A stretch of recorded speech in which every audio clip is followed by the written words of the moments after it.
안녕하세요. 천문학 박사 강성주입니다. 여러분, 블랙홀 하면 뭐가 떠오르세요? 한번 빠져들면 절대 빠져나가지 못한다. 무엇이든 가리지 않고 주변의 모든 것을 빨아들인다. 그리고 심지어 시간 여행까지 가능하다? 이 어마무시하고 미스터리한 존재인 블랙홀에 대해서 우리는 어디까지 알고 있는지, 블랙홀이 정말 있기는 있는지, 지금부터 우주의 무시무시한 미스터리, 블랙홀에 대해서 하나씩 알아보도록 하겠습니다.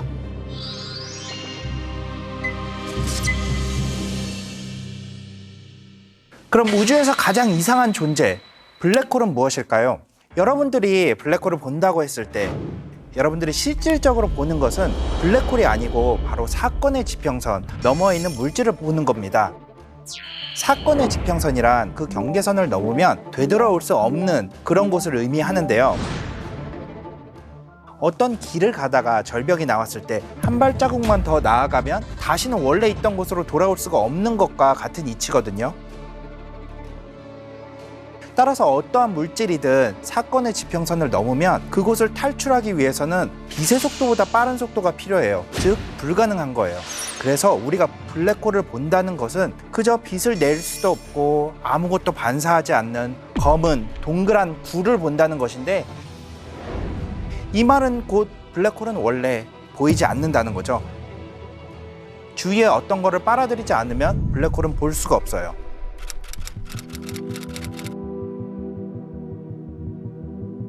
우리는 이 블랙홀의 중심부를 특이점, 영어로는 Singularity라고 부르는데요.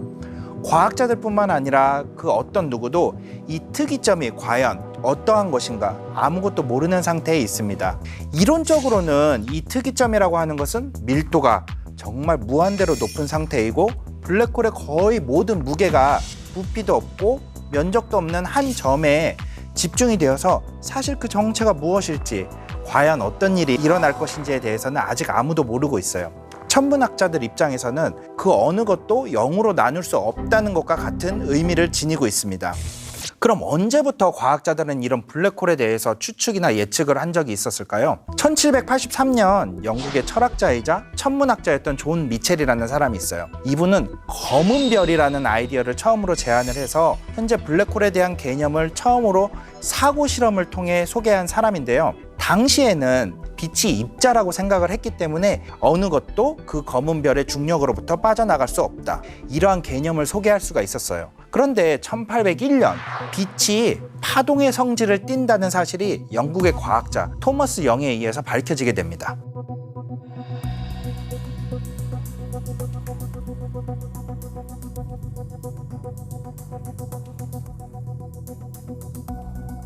이후에 중력에 의해 이러한 파동의 성질을 띤 빛이 어떠한 영향을 받는지에 대해서는 알려진 바가 없었어요. 그러다가 1915년 알버트 아인슈타인의 일반 상대성 이론을 통해 빛이 중력과 어떻게 상호작용을 하는지 알아내게 되었어요. 그렇게 되면서 다시 존 미첼의 검은 별 아이디어는 짠 하고 부활하기 시작합니다. 이후 1939년에 핵폭탄 발명으로 너무나 유명한 오펜하이머와 스나이더가 존 미첼의 아이디어, 사고 실험을 통해서 이 이론을 제시를 했다면 이론적으로, 계산적으로 검증을 통해서 블랙홀의 존재를 밝혀냈던 거죠. 이때까지도 사실 개념적으로만 남아있었고 블랙홀의 이름은 붙여져 있지 않았었거든요.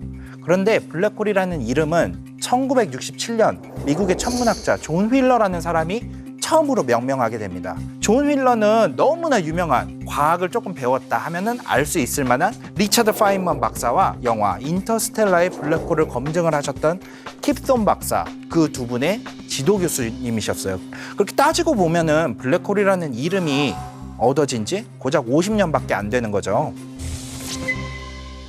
모두가 알고 있지만 모두가 잘은 모르는 블랙홀, 이 이야기를 다루기 전에 우리 우주가 어떻게 시작이 되었고 블랙홀은 어떻게 형성이 되었는지 알아볼 필요가 있는데요. 먼저 우주는 138억 년 전 빅뱅에서 처음 시작되었습니다. 당시에 빅뱅이 맞냐 아니면 정상우주론, 원래 우주는 그대로 있었다, 이 두 개가 강하게 싸우고 있었는데요. 빅뱅의 증거가 발견이 되죠. 바로 우주 배경 복사. 이 지금 보시는 사진이 우주 배경 복사라는 사진인데요. 우주 배경 복사는 우주 공간 전체에 균일하게 퍼져 있는 에너지를 말하는 겁니다. 여러분이 보고 계신 그림상의 빨간 부분은 우주 태초에 온도가 아주 약간 높았던 곳이에요. 파란 곳은 온도가 아주 낮았던 곳인데 이 온도 차이가 얼마냐? 고작 10만 분의 1도 정도밖에 차이가 안 나요. 이 작은 차이가 별부터 시작해서 은하, 블랙홀, 우주에 있는 모든 천체를 만들어내기 시작하는 건데요. 빅뱅의 순간에 아주 조그만 양자 요동이라는 것이 있어요. 양자 요동에 의해서 이렇게 작은 차이가 생기게 되고 이렇게 작은 차이가 빅뱅 이후에 약 1억 년 후 우주의 첫 번째 별을 만들어내게 됩니다. 블랙홀은 별이 죽고 난 다음 남는 존재, 즉 별의 시체이기 때문에 먼저 우리는 별에 대해서 알아볼 필요가 있어요. 우주를 구성하고 있는 가장 기본 요소 중에 하나로 대부분 우주에 제일 많은 원소인 수소로 이루어져 있는 거대한 수소 분자 가스 구름이라는 것이 있어요. 이 수소 분자 가스 구름에서 점점 다른 수소 원자들이 뭉치게 되는 거죠. 이렇게 한 점으로 모여서 별이 되게 되는 것이고요. 그렇게 점점 모여지는 중심의 핵에서는 이제 복사라는 에너지의 형태로 별의 중심부에서 별 바깥으로 뻗어나가게 되는데 중력에 반대해서 버티고 있는 힘, 이것이 각기 별들이 일정한 크기를 유지해 줄 수 있는 힘이에요. 그래서 어떤 사람들은 이런 얘기도 하거든요. 별의 일생은 중력과의 끊임없는 싸움이라고. 그래서 별의 일생에서 마지막 순간에 중력에게 지면은 백색 외성이라든지 중성자별 또는 블랙홀이 되는 것이기 때문에 별의 일생은 중력과 복사, 별의 압력과 계속 싸우는 투쟁의 일생이라고 할 수 있을 것 같아요. 그러면 영화에서는 왜 블랙홀로 시간 여행을 하게 되는 걸까요? 여러분들이 블랙홀에 빠진다면 어떤 일이 일어날 수 있을지 한번 상상해 보신 적 있으세요? 시간이 매우 다르게 흘러요. 외부와. 블랙홀에서는 시간이 매우 천천히 흐르게 되는데 블랙홀 내부 특이점에 도달을 하게 된다면 결국 멈춰버리게 되겠죠. 블랙홀 내부에서는 바깥을 볼 수 있다면 만약에 우리가 바라보는 우주는 마치 영화를 빨리 감게 하는 것처럼 모든 것이 빠르게 흘러갈 것 같은 효과를 볼 수가 있을 거예요. 그렇게 되면 마치 우리가 미래를 보는 것과 같은 효과를 볼 수가 있겠죠. 그 다음에 만약에 빨려 들어간다면 무슨 일이 일어날지는 사실 과학자들 사이에서도 이견이 많은 부분이에요. 물론 결과는 죽음이라는 안타까운 결과가 나오는 것은 분명한데 고무고무 인간과 같다고 할 경우에는 우리 몸이 엿가락처럼 늘어나고 세포 하나가 전부 찢어져서 플라즈마 상태가 되어서야 멈추지 않을까, 저는 그렇게 생각을 해봅니다. 또는 사건의 지평선을 넘자마자 엄청난 압력과 그 열로 인해서 바로 사라져 버릴 수도 있어요. 그럼 블랙홀은 얼마나 클까요? 블랙홀도 그 질량이 매우 다양한데 크게 두 가지로 나눌 수 있을 것 같아요. 별 질량 정도 되는 블랙홀, 태양의 10배에서 100배 정도 되는 크기, 우리 은하의 중심에 있는 블랙홀에도 초거대 질량 블랙홀이라는 것이 있는데 아주 거대한 질량의 블랙홀을 가지고 있어요. 그 사이에 중간 질량의 블랙홀에 대해서는 사실 연구가 많은 분들이 시도는 하고 있지만 많이 발견되지는 않았고, 중간 질량의 블랙홀이 왜 발견되지 않는지, 왜 없는지에 대해서는 아직 많은 과학자들이 의문을 가지고 있습니다. 2016년 2월 12일에 천문학계 물리학계에서는 너무나 큰 이벤트가 하나 있었는데 한국 시간으로는 2월 13일 새벽이었는데요. 미국 국립과학재단, 영어로는 NSF라고 부르는 곳에서 아주 중대한 발표를 합니다. 그동안 이론적으로만 존재한다고 믿었던 아인슈타인이 제시했던 중력파라는 것이 있어요.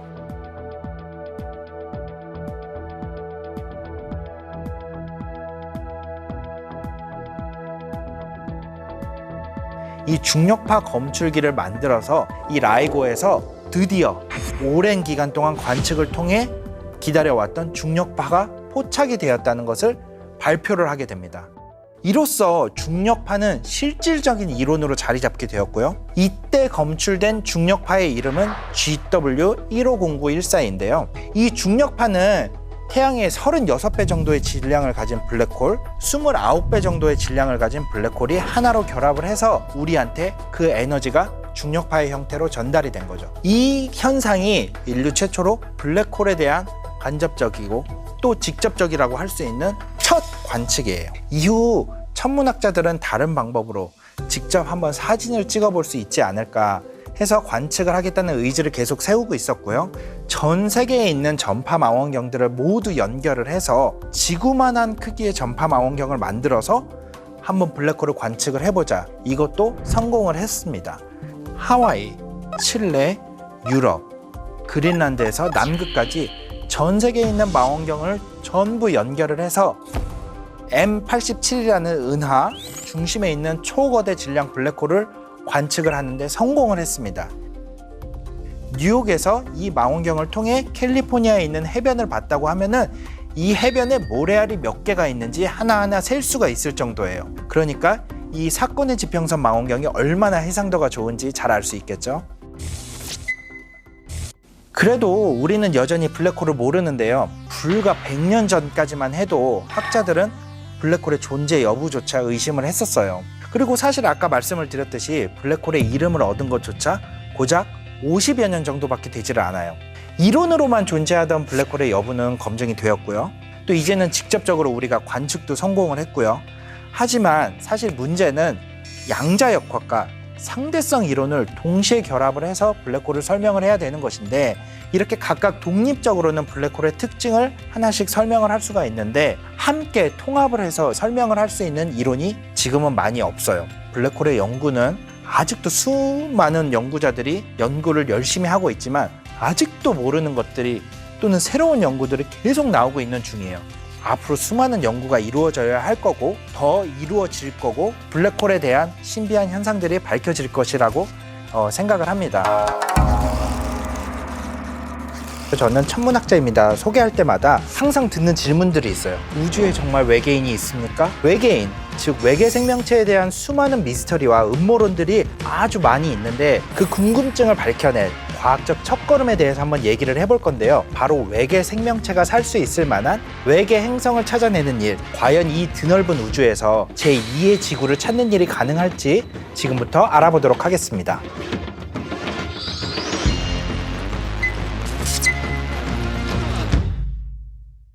안녕하세요. 천문학 박사 강성조입니다. SF 영화의 소재에서 절대 빠지지 않는 것이 바로 외계인이죠. 외계 행성을 찾고 연구하는 이유는 바로 우리가 외계 생명체의 존재를 확인하고 싶기 때문이에요.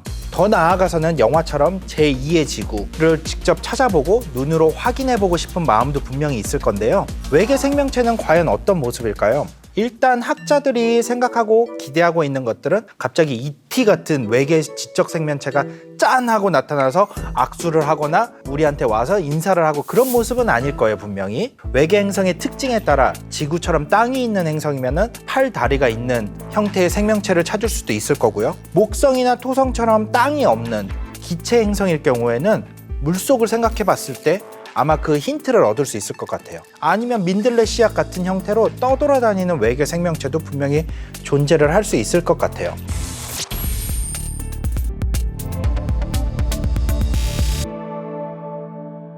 외계 생명체와 외계 행성의 외계는 사실 약간은 같으면서도 다른 의미를 지니고 있어요. 외계 생명체에서의 외계는 지구를 기준으로 했을 때 지구 밖에 있는 생명체를 의미를 하는 거고요.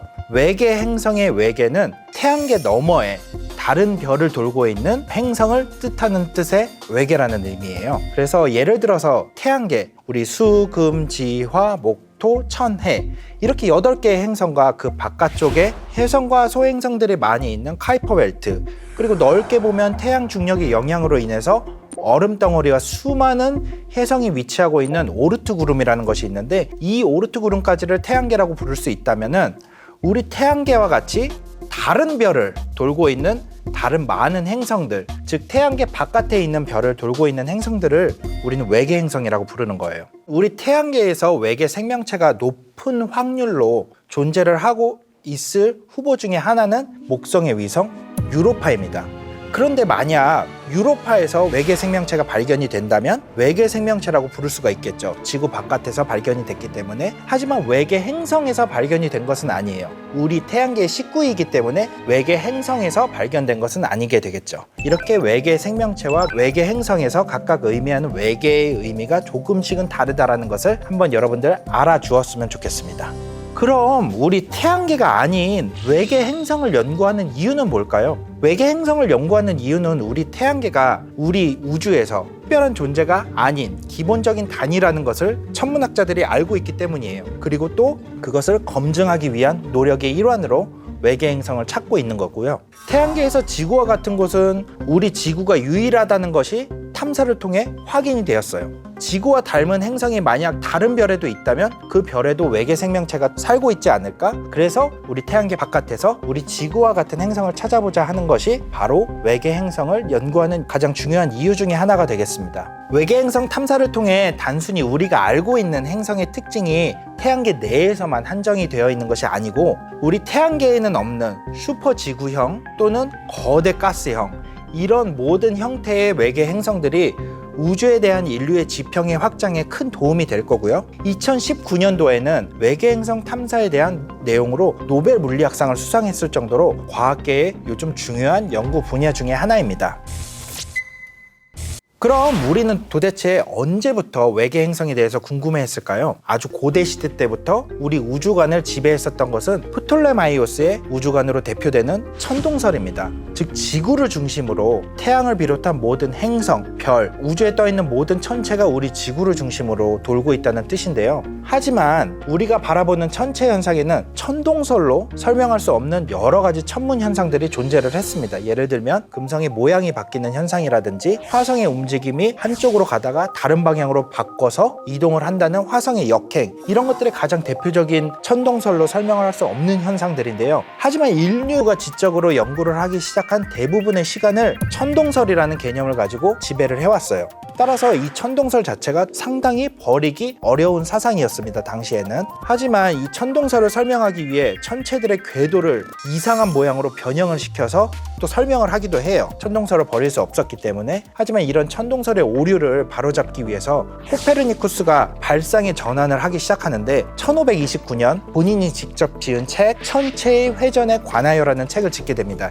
이 책을 통해서 지동설이라는 것을 주장을 하게 되는데요. 이에 따라서 항성, 즉 별이죠. 항성과 행성이라는 개념이 등장을 하기 시작합니다. 지동설에 따라서 우리 태양계가 유일하게 행성을 가진 시스템이 아니라는 견해가 등장을 하게 되었고요. 16세기에 일반 대중들한테 잘 알려지지 않은 이탈리아의 천문학자이자 철학자인 지오다노 브루노인데, 이분은 당시 코페르니쿠스의 열렬한 신봉자였어요. 그래서 그는 당시에 관념적인 생각으로 이 우주는 무한하다라는 것을 주장을 했었고, 이 무한한 우주 속에 우리와 같은 세계, 즉 우리와 같은 태양계가 엄청나게 무한으로 존재할 것이다라는 생각을 했었습니다. 그리고 대표적으로 이에 관한 의견을 기록으로 남긴 사람이 있는데 바로 18세기의 천문학자 토머스 라이트입니다. 1750년 그의 저서 우주를 바라보는 독창적인 이론 또는 새로운 가설이라는 책이 있는데, 다른 별을 돌고 있는 행성, 즉 외계 행성의 가설을 정립을 했었고요, 이 책에서. 그리고 우리와 같은 태양계가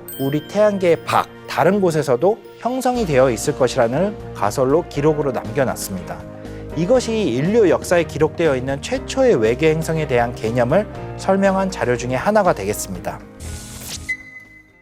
외계 행성의 종류는 여러 가지로 나눌 수가 있는데, 우리 태양계에는 크게 두 가지로 나눌 수가 있어요. 암석형 행성, 기체형 행성, 이렇게 두 가지로 나눌 수가 있는데, 외계 행성을 연구하고 발견이 됨에 따라 이 두 가지뿐만 아니라 여러 가지 다른 종류의 행성들이 발견이 되는 것을 알 수가 있었거든요. 지구보다 조금 더 큰, 하지만 기체도 있고 암석도 있는 슈퍼지구형, 우리 해왕성과 같은 해왕성형도 있고, 그다음에 목성보다 몇 배가 더 큰 거대 가스형으로 이렇게 크게 네 가지 형태로 나눌 수가 있는데, 슈퍼지구형은 우리 태양계에는 없는 형태의 행성인데요. 지구보다는 무겁고 해왕성과 같은 가스형 행성보다는 가벼운데 암석과 가스가 공존을 하고 있는 형태의 행성입니다. 그리고 여러분께 특히 소개해주고 싶은 외계 행성의 형태가 하나 있는데, 그러니까 다른 태양계를 어떠한 별을 주기적으로 돌고 있는 것이 아니고 이 우주 전체를 정처 없이 떠돌아다니는 떠돌이 행성인데요. 이 떠돌이 행성은 보통 두 가지 경우로 만들어진다고 해요.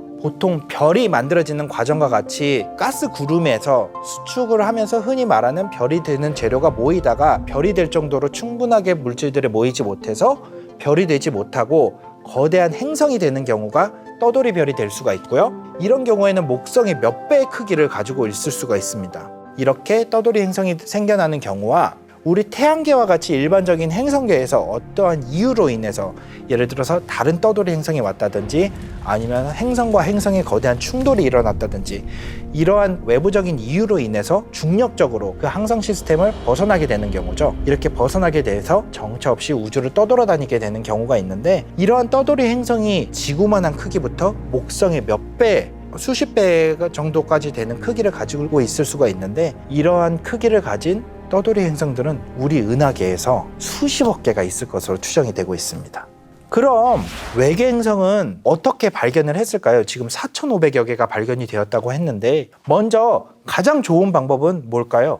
직접적으로 보는 방법이겠죠. 기본적으로 외계 행성은 아주 멀리 있고 또 그 주위를 돌고 있는 별보다 몇백만 배 이상 어둡게 됩니다. 따라서 목성이나 금성의 사진을 찍는 것처럼 쉬운 일이 아니에요. 이 현상은 마치 우리가 햇빛이 아주 강한 날, 우리 주위에 햇빛 때문에 아무것도 보이지 않을 때 선글라스를 끼게 되면은 주위의 물체들이 그때서야 비로소 보게 되는 거죠. 이 방법을 크로노그래피라고 부르는데, 그 가운데 돌고 있는 강한 별빛을 인공적으로 가려서 주위에 별을 돌고 있는 행성이 있는지를 관측을 하게 되는 것이 직접 관측을 하는 방법입니다. 그 다음 방법이 하나가 바로 시선 속도 측정법인데요. 별과 행성이 공전을 할 때는 서로가 모두 중력적으로 묶여 있기 때문에 별과 행성 사이에 작용하는 중력은 같지만 그 무게가 서로 다르게 됩니다.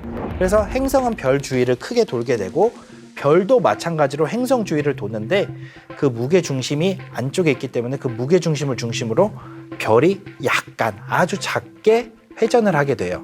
그래서 이 작게 별이 공전을 할 때 이 별빛이 우리의 시선 방향에서 멀어지면은 별빛이 적색으로 이동을 하면서 파장이 길어지게 되고요. 또 가까워지면은 파란색 쪽으로 옮겨오게 되면서 파장이 짧아지게 됩니다.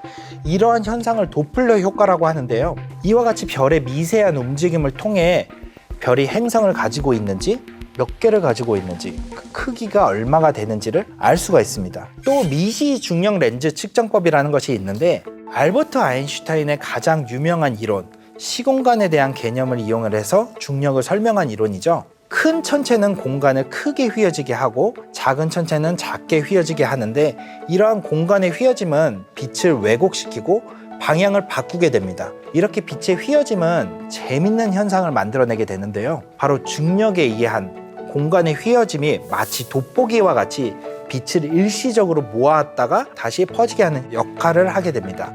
만약 행성을 가지고 있는 별이 미시 중력 렌즈 효과를 우리에게 보여줄 경우에는 행성을 가지고 있는 별보다 더 멀리 있는 별빛, 더 뒤쪽에 있는 별빛이 행성을 가지고 있는 별로 인해서 밝기가 점점 증가하다가 행성을 만나는 순간 아주 약간, 여러분들 여드름 나는 것처럼 아주 약간의 볼록한 모양을 만들어내게 됩니다. 이를 통해서 우리가 행성이 있는지를 알아낼 수 있게 되고요. 미시 중력 렌즈를 통해서. 또 아까 제가 말씀드렸던 떠돌이 행성을 찾는데 이 미시 중력 렌즈가 아주 효과적으로 작용을 할 수가 있어요. 왜냐하면 떠돌이 행성들은 스스로 빛을 낼 수 없기 때문에 관측을 하기가 아주 어렵기 때문이죠. 그래서 이 미시 중력 렌즈 효과를 통해서 떠돌이 행성들도 많이 발견을 할 수가 있습니다. 또 다른 방법 중에 하나면서 아주 성공적인 방법인 바로 측광법이라는 것이 있는데요. 이 행성의 그림자를 이용하는 방법인데요. 여러분들 일식을 보신 적이 있죠? 일식은 여러분들이 경험할 수 있는 최고의 천문현상 중에 하나인데, 다른 별에 있는 행성이 공전하고 있는 그 별 앞을 지나갈 때 별빛이 감소하게 됩니다. 이때 감소하는 양은 매우 적은 양의 감소를 하는데, 관측 장비의 우수성, 관측 장비 기기들의 발달로 인해서 아주 작은 양의 빛의 감소도 찾아낼 수가 있어요. 그래서 별빛이 얼마나 증가하는지, 별빛이 얼마나 감소를 하는지를 알아내는 광도곡선이라고 부르는 그래프를 통해서 별빛이 어떻게 변하는지를 찾아냅니다. 가장 효과적이면서 가장 널리 쓰이고 있는 방법이 바로 이 측광법이라는 방법입니다. 그럼 이런 외계 행성을 직접 탐사해 볼 수 있는 계획은 있을까요? 2021년 말에는 2021년 12월이죠. 12월로 바로 얼마 전에 확정이 되었는데 JWST, 제임스 웹 우주 망원경이라는 것이 발사가 되게 됩니다. 이 발사를 통해서 외계 행성의 정밀한 대기를 분석을 할 수가 있게 되는데요. 액체 상태의 물의 존재를 알아볼 수 있고요. 또 대기 분석을 통해서 외계 생명체의 가능성도 확인을 해볼 수가 있게 됩니다. 2016년도에 브레이크스루 스타샷 프로젝트라는 것이 시작이 되었습니다. 러시아의 과학자이자 러시아의 사업가인 유리 밀러라는 분이 계세요. 이분이 같이 스티븐 호킹, 칼 세이건의 미망인이신 앤드류야, 다이슨 스피어의 개념을 설립한 프리만 다이슨 박사 등 많은 분들이 참여를 해서 지구에 레이저 기지를 건설을 하게 됩니다. 손톱 정도의 크기가 되는 우주선에다가 아주 큰 우주 돛대를 달아서 이 레이저 기지에서 일시적으로 우주 돛대에 레이저를 발사를 해서 가속을 시키는 거죠. 빛의 20% 정도까지 가속을 시키게 됩니다. 그러면 매우 빠른 속도로 가속을 하기 때문에 우리 한 세대 내에, 이번 세대 내에 관측 결과를 볼 수가 있을 것이라고 기대가 되고요. 목적지는 바로 프록시마 센타우리입니다. 프록시마 센타우리까지 직접 관측 계획을 가지고 있어서 계획대로라면은 앞으로 50년 정도 후에 프록시마 센타우리 그리고 그 주위를 돌고 있는 외계 행성의 관측 데이터를 직접 받아볼 수 있을 것이라고 기대를 하고 있어요.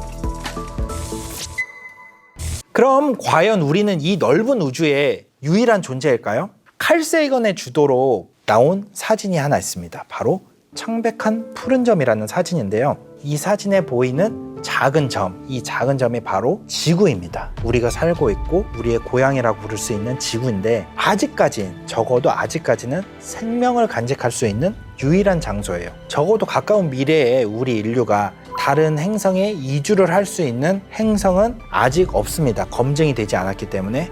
그렇기 때문에 이 사진을 통해서 인류가 느끼고 있는 자만이 얼마나 어리석은지 잘 알 수 있습니다. 또한 인류의 고향인 지구가 우주에서 한 점 보잘것없는 것처럼 다른 세상이 존재할 수 있다는 믿음, 그게 바로 우리가 외계 행성을 연구하고 탐사하는 이유가 아닐까 생각합니다.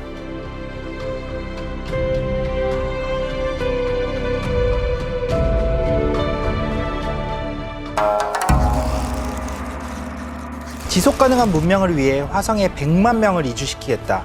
바로 일론 머스크가 발표한 화성 이주 프로젝트의 내용입니다.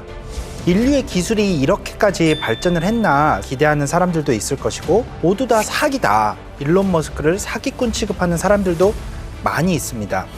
달나라 여행도 가능한 이 시대에 인간은 정말 제2의 지구를 만들고 정착해서 살아갈 수 있는 걸까요? 지금부터 인간이 화성에서 살 수 있는 가능한 모든 방법에 대해서 한번 알아보도록 하겠습니다.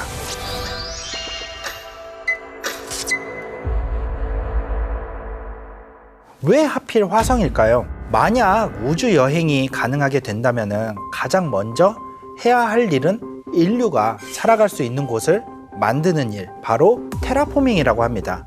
인간이 살 수 없는 행성의 환경을 인간이 살 수 있도록 적합한 환경으로 바꾸는 것이 테라포밍인데요. 만약 테라포밍이 가능하다면 우리가 가는 곳 전부 생명체가 넘쳐나는 곳으로 변하게 할 수 있을 것입니다. 그 와중에 현재 가능성이 가장 높은 곳은 어디일까요? 바로 화성입니다.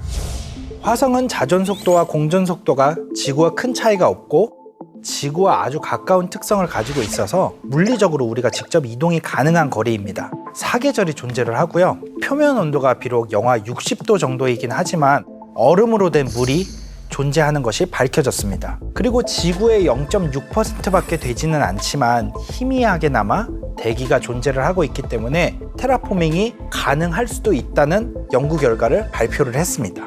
왜 화성 테라포밍이 필요할까요? 먼저 현재 기술 수준은 산업혁명 이후로 인구수가 6배 이상 증가를 하면서 인구수 증가로 인한 에너지 문제가 대두가 되었고요. 과도한 개발로 인해서 환경 문제가 심각하게 대두되기 시작했습니다. 또 아주 먼 훗날의 이야기이긴 하지만 태양은 점점 크기가 커지면서 지구를 삼켜버릴 거고요. 불타 없어지게 되겠죠. 결국에는 화성을 제2의 지구로 만들어서 다른 생명체가 번성하기 위해서는 화성에 이주한 사람들 그리고 후손들이 실질적으로 우주복을 입지 않고 집 밖을 나갈 수 있어야겠죠. 인류는 지구에서 살 수 있도록 진화한 생명체이기 때문에 다른 행성으로 이주하기 위해서는 사람이 살 수 있도록 바꿀 필요가 있습니다.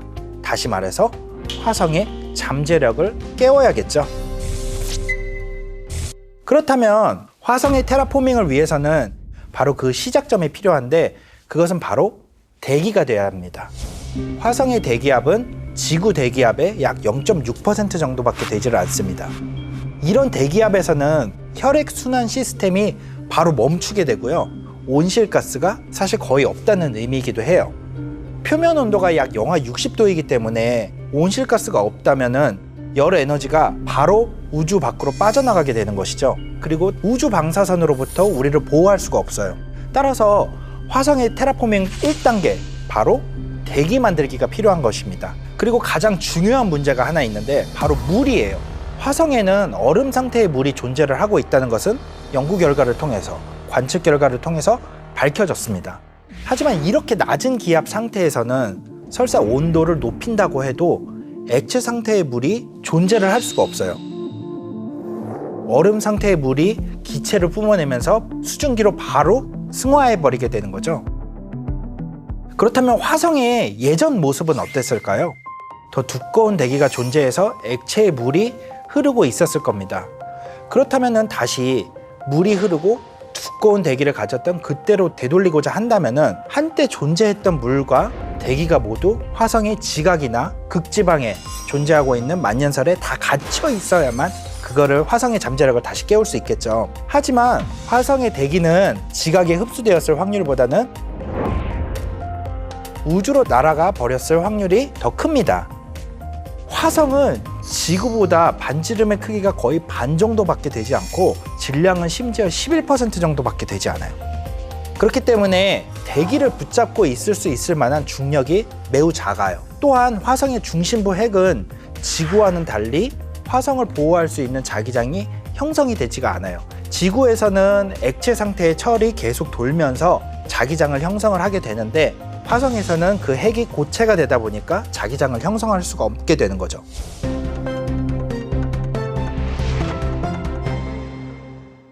지구의 자기장은 태양의 강한 태양풍과 대전 입자, 이런 것들로부터 우리를 보호해주는 방패막 역할을 하고 있는데요. 이러한 자기장이 화성에서는 매우 약하기 때문에 강력한 태양풍에 수십억 년간 화성의 대기가 점점 조금씩 깎여 나갔을 것이라고 생각을 하고 있습니다. 화성의 대기를 그렇다면 새로 만들어낼 수 있을까? 이것을 검증하기 위해서 화성 토양에 남아있는 이산화탄소가 다시 화성의 대기를 만들 수 있을 만큼 충분한 양이 남아있는지에 대해서 연구를 진행을 해봤었어요. 이 연구는 이산화탄소에 집중을 하기는 했어요. 왜냐하면은 일단 가장 중요한 부분이 대기를 만들고 화성의 온도를 올려야 되기 때문에.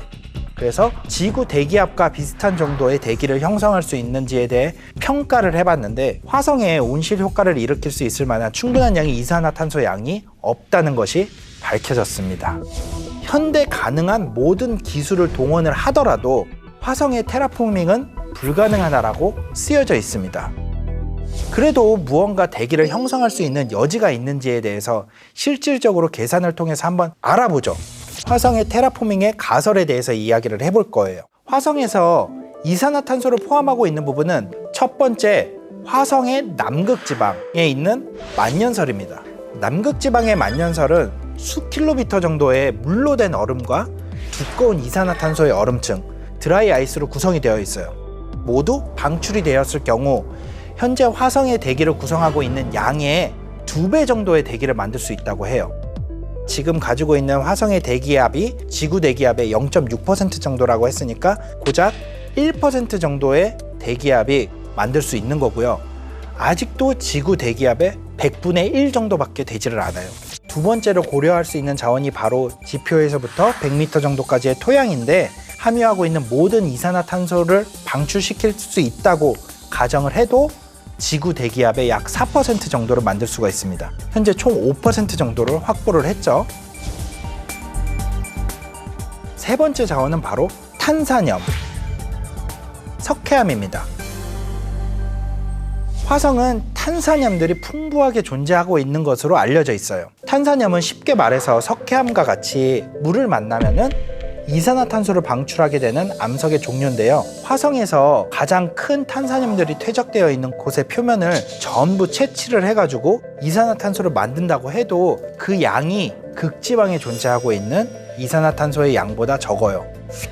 이 정도가 현재 최고의 기술들을 활용을 해서 화성에서 얻을 수 있는 이산화탄소 양의 전부예요. 그 양은 대략 지구 대기압의 고작 5% 정도밖에 되지를 않습니다. 하지만 우리의 시선을 태양계 전체로 한번 넓혀볼 필요가 있습니다. 과학자들 사이에 대표적으로 주장이 되는 방법, 혜성을 화성에 충돌시키는 방법이에요. 혜성은 수십 톤의 휘발성 얼음을 가지고 있는데 이 얼음은 이산화탄소도 들어있고 물, 그리고 질소 성분도 상당히 많이 들어있는 것으로 알려져 있어요. 알고 있는 보통 사이즈 그리고 조금 큰 사이즈의 혜성이라고 할 경우에 우리가 원하는 만큼의 질소를 얻으려면 약 10,000개 정도의 혜성을 화성에 충돌을 시켜야 돼요. 그러면 아주 먼 훗날, 지금부터 한 500년, 서기 2500년에 화성의 모습을 한번 생각을 해볼게요. 화성은 지표에서, 극지방 얼음에서, 그리고 태양계 먼 곳으로부터 공급된 여러 가지 가스들로 인해 대기 형성이 되었고요. 마지막 단계는 그것을 보호해야 될 장치가 필요한 거죠. 그 장치가 바로 자기장이에요. 근데 아까도 말씀을 드렸듯이 화성의 자기장은 이미 화성 스스로 자기장을 형성할 수 있도록 만들 수가 없어요. 그렇기 때문에 우주에 강력한 자기장을 만드는 우주선을 화성 앞에다 띄워서 강력한 자기장을 형성을 하게 되고요. 이 자기장이 화성을 보호하게 되는 것이죠.